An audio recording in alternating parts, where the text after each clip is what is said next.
If you had a Chiron for a day and a friend offered you a drive in his Type 35 replica, you'd say yes too. Look, I just wanted to see the two cars together, and I'd never driven an old Bugatti. These are built by a company called Persang, and they are quite stunning recreations.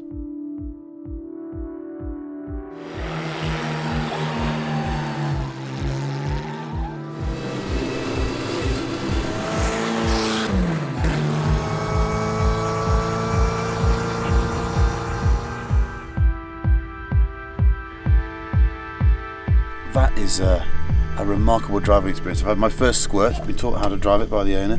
Pedals are conventional, clutch, brake, throttle. That's a gear lever, that's a rear brake lever, front brakes are on the pedal down there. Could you have two more different driving experiences in one day? On the one hand, it feels totally antiquated and old, obviously, because it is. But then you imagine back to the 1930s, it must have been totally state of the art. And the quality and the size, it's just a beautiful piece of engineering. They were just light years ahead, weren't they, at the time? This is a demonstration of Ettore Bugatti's genius. I now understand what it's all about. He was kind of a pre-war Colin Chapman, wasn't he? Everything's pared back and light, but it almost looks and feels more like a high-quality Swiss watch than it does a car. It's beautiful. I'm going to drive it some more, try and understand it, and maybe even then try and drive and talk at the same time, which could result in a massive accident. But what a way to go!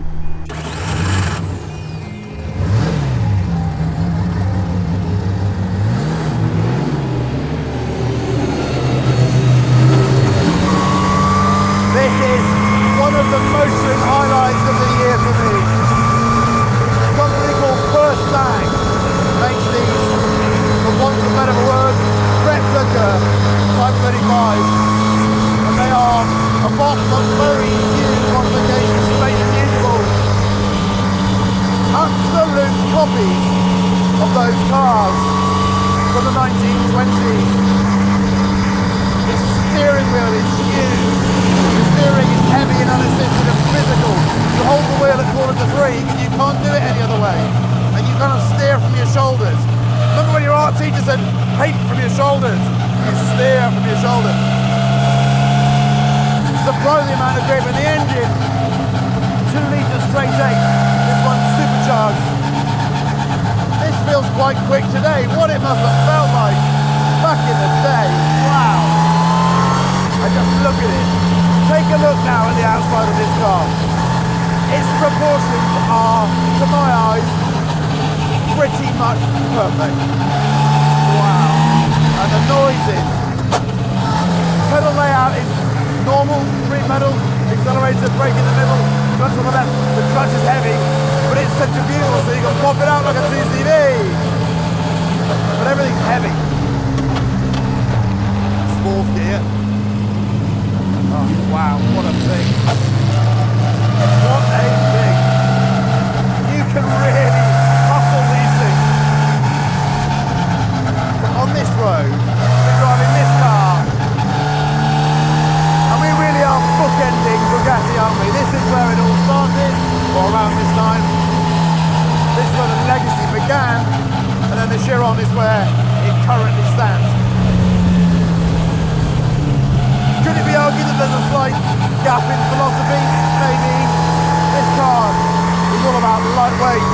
Everything is just beautiful and detailed and made as light as possible. That's not the Chiron. But in terms of being cutting edge in the way they deliver performance and the amount of performance they deliver, the Chiron is absolutely true to the brand in my eyes. As for the Persang, this is $250,000, this car, £250,000. People are paying that sort of money for 3.8 RS 997 Porsches and other stuff. I cannot begin to tell you how much more I would want one of these. This is just... I'm going to shut up and smile. I'm going to shut up and smile. The gear shift, 4 gears, a little bit of crash in the box, no synchromesh. Stop's not too bad. Separate rear brake lever, I don't know why you want that. Oh, yes, please. What a machine.